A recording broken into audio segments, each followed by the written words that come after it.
Hey, what's up, everyone? Welcome back to Babylon Talmud. Today we're studying Daf Kuftes Zayin, Daf 116 of Masechet Pesachim.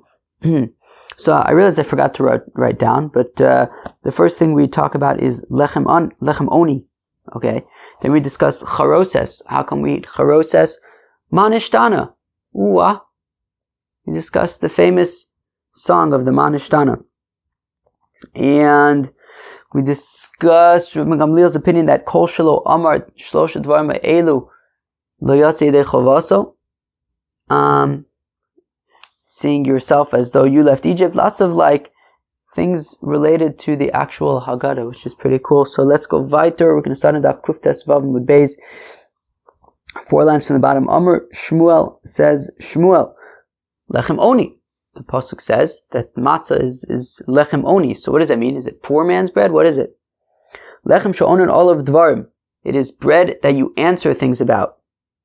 Tanya nami hachi. We also learn in a brisa like this. Lechem oni, lechem she'onen olav dvarim harbe. Things that we answer lots of things about. Davar acher, a different pshat. Lechem oni ksiv. It says in the pasuk oni, poor man's bread. So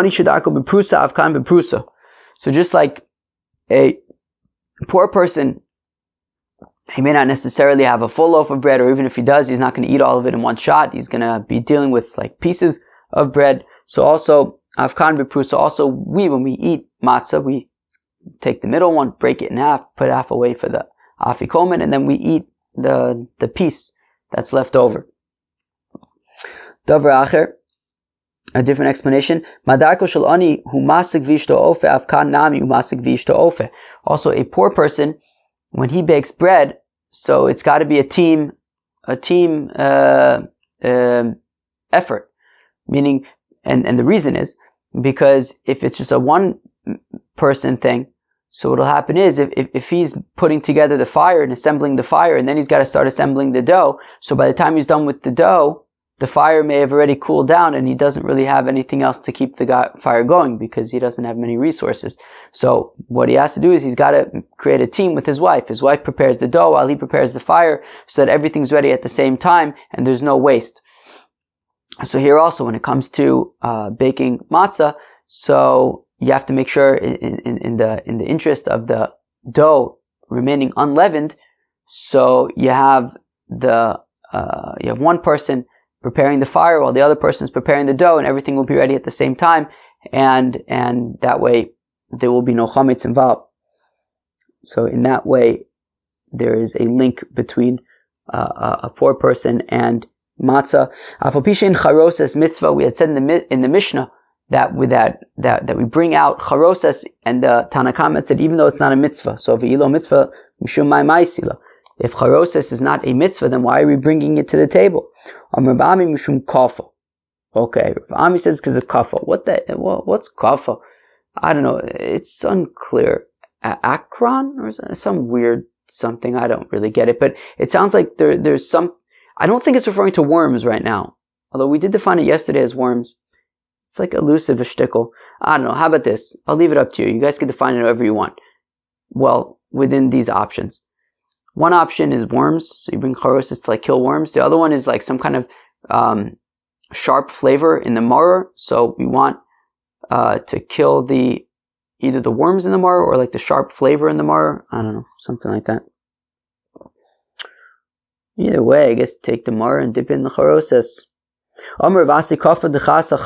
So if you eat romaine lettuce and you got this kappa stuff, so what you do is you eat radish. Kappa de chama karte. If you have kappa in radish, then you eat leeks. Kappa de karte chamime. If you have kappa in leeks, then eat hot water. Kappa de chuluk chamime. And the general antidote for vegetable kappa is hot water. Alright. And while you're drinking hot water, I guess, say the following thing. Kappa dachir nalach u'leshev b'noseich u'letamne kaloseich. And you say, hey Kappa, I remember you and your 7 sons and your 8 daughters-in-law. Okay. Rabbi Elazar Bar Tzadok Omer mitzvah v'chule. So Rabbi Elazar Bar Tzadok says that Haroset Taka is a mitzvah. My mitzvah, what mitzvah? Rabbi Levi omer zeicha l'tapuach, Rabbi Yochanan omer zeicha l'tit.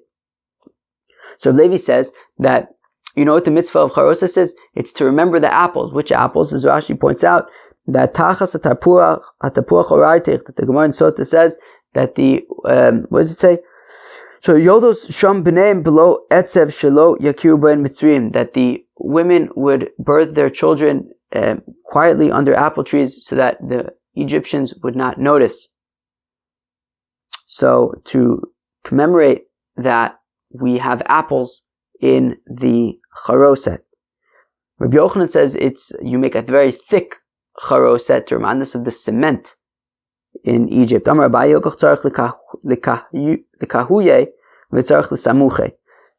says that is why you have to make the Haroset a shtickle tart, and you also need to make it thick. You need to make it thick you need to make it tart to remind us of the apples of tachas hatapuach orartich, and v'tzarich l'samuche, and you have to make the Haroset thick, zeich l'tit, so that we remember the cement that they used in their building in Egypt. Tani kavasa Rabbi Yochanan, we have a brisa to support Rabbi Yochanan that the Haroset is to remind us of the cement. Tavlin zeich l'tevin, that you want to add spices. Right, the brisa says that you want to add spices to the Haroset to remind us of the straw. Alright. Haroset zeich l'tit, and in general, the Haroset reminds us of the cement. So there you have it. You have a brisa that is pointing out that the Haroset reminds us of the cement. Amar Rabbi Elazar Reb Tzadok, kachayu omim tagori charach b'Yushalayim. Says Rabbi Elazar Reb Tzadok that the window merchants, the merchants in Jerusalem would say the following on Erev Pesach: Bo utlu lachem tavim lemitzvah. Come and take for yourselves spices for the mitzvah to add to your Haroset. Alright, pretty cool, right?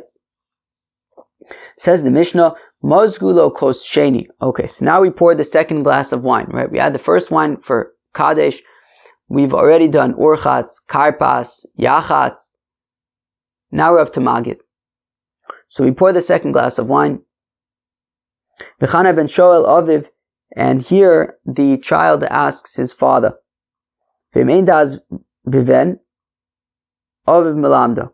And if the child is unable to ask his father, maybe he's not, doesn't have the knowledge yet, so then his father Pasha teaches. Nishtana layla hazim mikol haleilos. Why is this night different than all of the other nights? Because in general, we can eat chametz, eat matzah, we can eat both. But over here, tonight only matzah. How come?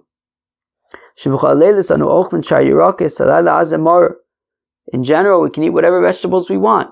Tonight we're eating this maror thing. What's the deal?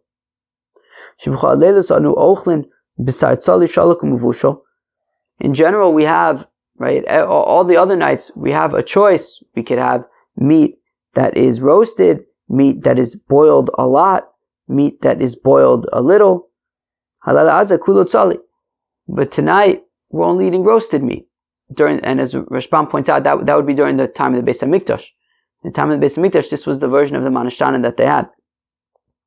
Because they were eating the Korban Pesach, the roasted Korban Pesach.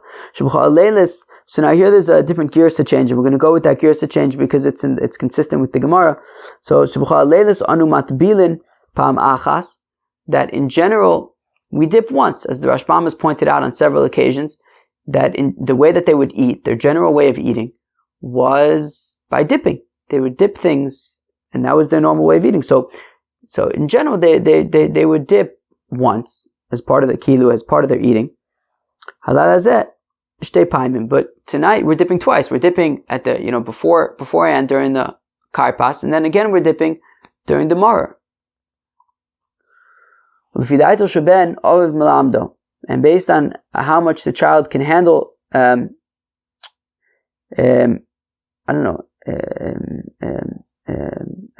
how much he could process.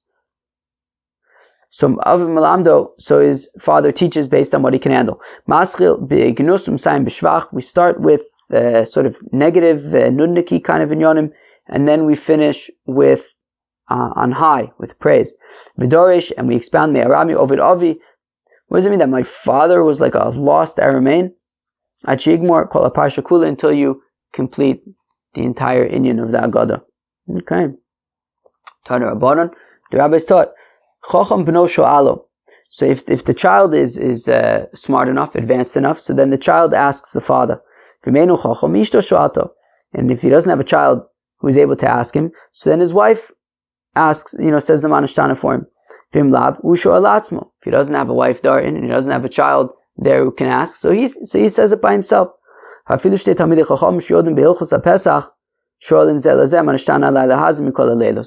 you have two Talmidei Chachamim who certainly know the halachos of Pesach, such as the famous story that we read in the Pesach with, who is it, Rabbi Akiva, Rabbi Elazar ben Azariah, who's Rabbi Tarfon over there. What a roster! Oh my goodness gracious! But see, even at that meal, they said the nishtana. So says the Gemara, quoting the Mishnah, that in general we dip once, and tonight we're dipping twice. What do you mean every single night we dip once? What, is there like a chiyuv? Is there an obligation every single night of the year to dip once? What do you mean every night we dip once and now we dip twice? Rather, Rava explains, this is what it means.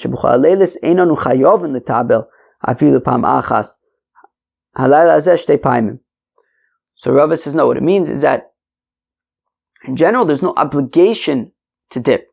You want to dip, dip. You don't want to dip, don't dip. See what I care. But tonight, there's an obligation. You have to dip. You have to do karpas. You have to do more. You have to do it twice. Maske floor of Safra. Of Safra Asakasha. On Rava, he says, Chiyuv l'dadake. What do you mean tonight we have a chiyuv twice? The first time we're dipping is the karpas. Why are we doing the karpas? As we said, so that the kids will ask, hey, why are we doing this? That's an obligation. There's a mam shachiyuv, so that the kids will ask. Rav Safra wants to assume that doing something so that kids will ask a question is not an obligation they have to do. It's not a chiyuv. So what does it mean that you have a chiyuv 2 times? Selam Rav Safra rather says of Safra, Hachi Katani. This is what it means in the Mishnah. In onumat bilin afilu pam achas. No, it means that in general we don't even dip once, and tonight we're dipping twice. And as my mom pointed out, she said, what do you mean in general we don't dip once? I thought the Rashbam said that they would dip all the time. That was the normal way of eating. The Maisa, I think it's a good kasha. I don't know, if Safra is saying that in general we don't even dip once, and tonight we dip twice, I thought the whole point is that we do always dip. At least they would. I don't know, what do you guys think? I feel like Rava's way was like pretty good. There's no chiyuv to dip. They would dip, sure. There's no chiyuv. But Rav Safra is saying that they wouldn't even dip once. Why wouldn't they even dip once? So the article kind of, he didn't go into it at all, but he kind of said like, dip like greens. Maybe they wouldn't necessarily generally dip greens per se. Maybe. I don't know. Maybe that's what it means, like a specific type of dipping. I don't know. What do you guys think?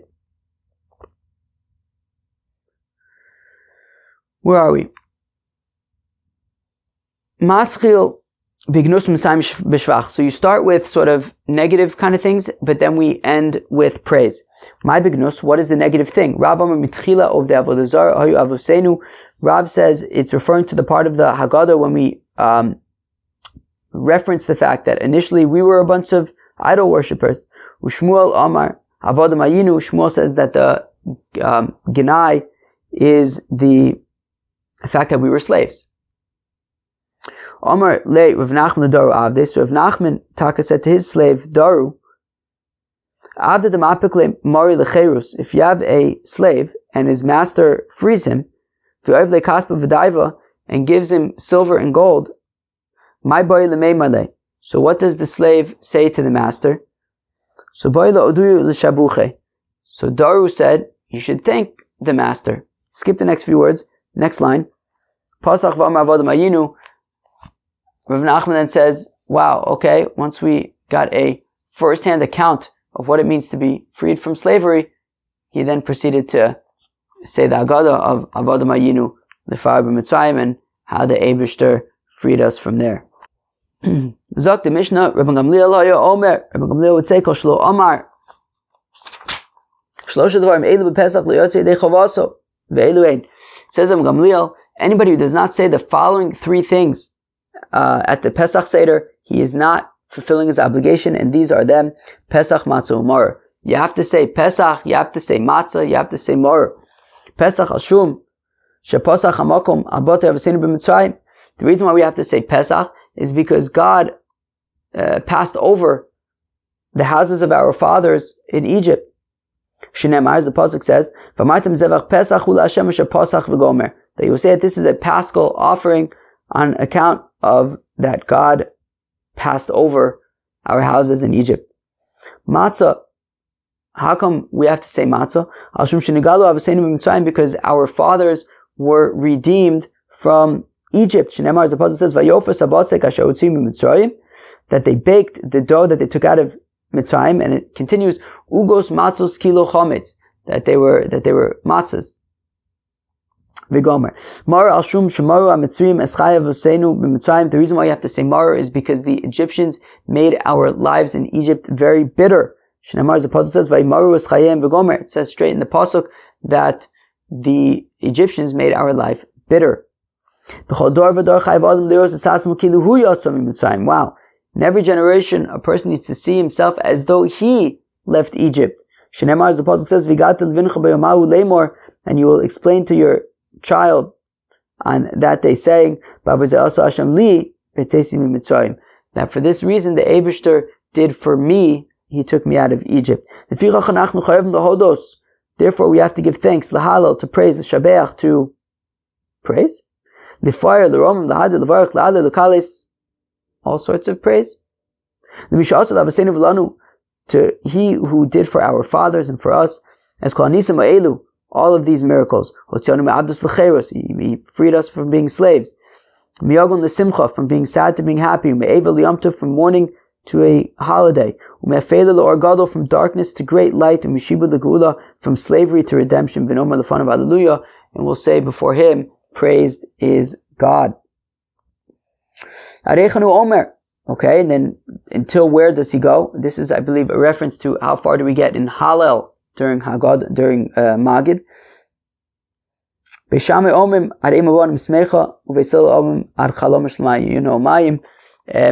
says that you say the first paragraph of Hallel, and Beis Hillel says that you include the second paragraph as well. And then at the end of Magid, we make a bracha regarding the redemption. Reb Tarfon Omer says, Reb Tarfon, Asher Galon V'Golas Avasenu, he who redeemed us and our fathers Mitzrayim from Egypt, but he wouldn't necessarily end with the bracha. As of course we've learned, there are certain brachas that are just one straight bracha, like a Borei Priya Eitz. Then there are other brachas that have a bracha at the beginning and a bracha at the end. So Reb Tarfon, he would just have the bracha at the beginning and not have an additional Baruch Atah Hashem at the end. Rabbi Akiva Omer Kain, Rabbi Akiva says the following. Rabbi Akiva Omer says, Rabbi Akiva, Kain Hashem Elokeinu v'Elokei Avosenu, so will God and the God of our fathers, Yikienu l'Mo'adim l'Regalim Acherim, will bring us to these other festivals, Haborim l'Kosenu l'Shalom, that are going to come towards us in peace. Smechim b'vinyan yirecha, happy with the building of your city. V'sasam b'avodosechem, rejoicing in being able to serve you. V'nochosham m'napsachim, m'napzvachim, we're going to eat dartin from the Korban Pesach and other sacrifices. Chule ad Baruch Atah Hashem Go Yisrael. At the end, according to Rabbi Akiva, you say Baruch Atah Hashem Go Al Yisrael. Ooh, wow. Very, very gorgeous. Let's go right in the Gemara, Chevre. Amar Rava, says Rava, Tzarech Sheyomar, a fellow needs to say, V'osanu hotzi misham, and he took us out of there. As we said, that everybody has to see themselves as if they left Egypt. Amar Rava, Matzah tzarech lagbia, Umar tzarech lagbia. Rava says you got to pick up the matzah, you got to pick up the maror. The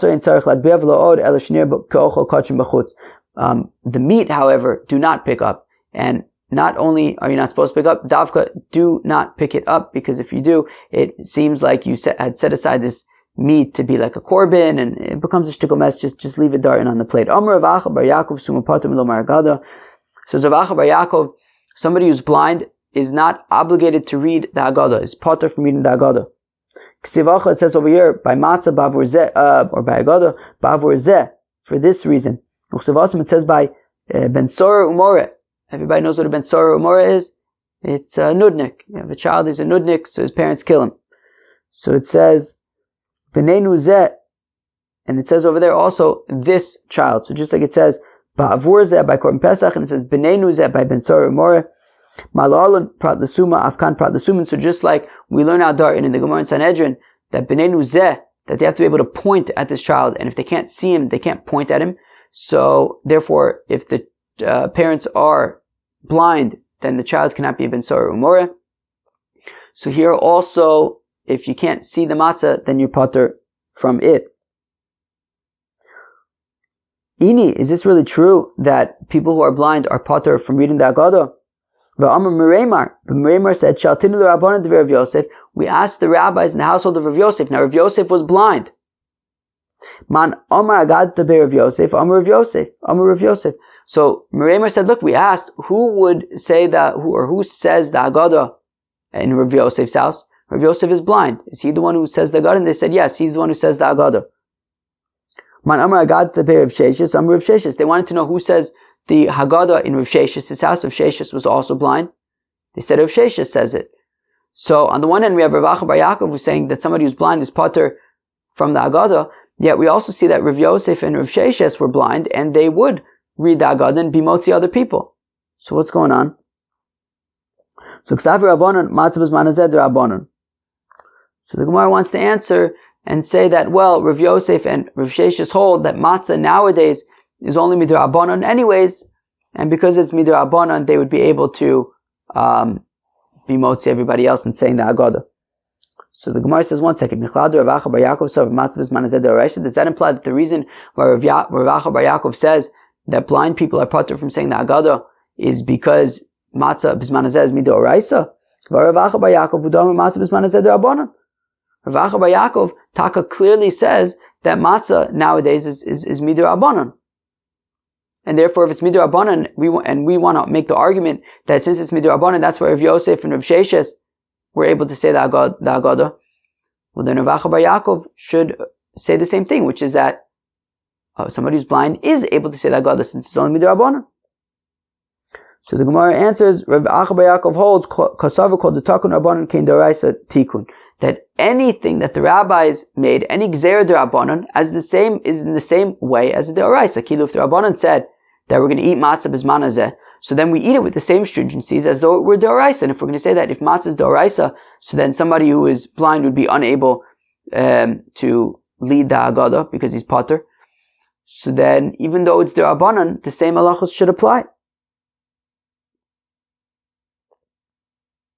Right, so therefore, so we're saying that Rav Acha bar Yaakov holds that called the takun d'Rabbanan kin d'oraisa tikun, and therefore, for that reason, somebody who's blind is unable to read is pater from reading the Haggadah.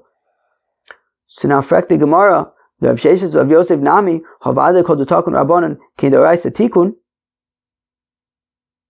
But one second, that doesn't make sense. Meaning, again, what's going on? Rav Acha bar Yaakov says that somebody who's blind is pater from saying the Haggadah. And we say that Rav Acha bar Yaakov also holds that matzah b'zman hazeh is only d'Rabbanan. And still they're pater from saying the Haggadah. How come? Well, because even though matzah b'zman hazeh is only d'Rabbanan, called takun Rabbanan ken d'oraisa tikun, any din d'Rabbanan has the same halachas as though it were d'oraisa. And therefore Rav Acha bar Yaakov wants to say that that's why people who are blind are pater from saying the Haggadah, because it says bavur zeh, and you have to be able to see the matzah. Fine. But that implies, but what about Rav Yosef and Rav Sheshes? They were blind and they were saying the Haggadah. What? Do they not hold of kol takun rabbanan kein d'oraisa tikun? Okay, so the Gemara answers for Rav Acha bar Yaakov, no.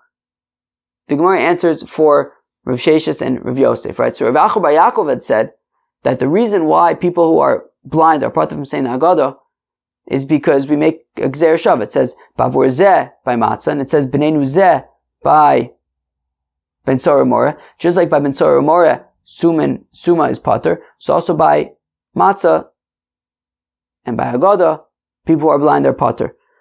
Rav Yosef and Rav Sheshes would respond and say, When it comes to Ben Sora Umore,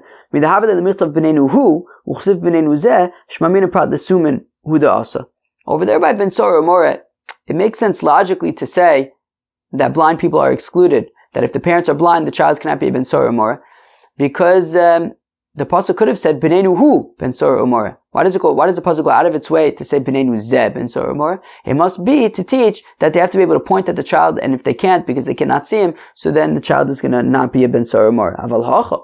But over here by matzah, by Pesach, ilab bavur zeh my lichtov. Ela bavur matzah umar udasa. What are you going to? What should it have written instead of bavur zeh? There's no other option. So therefore, what I mean, what's the zeh?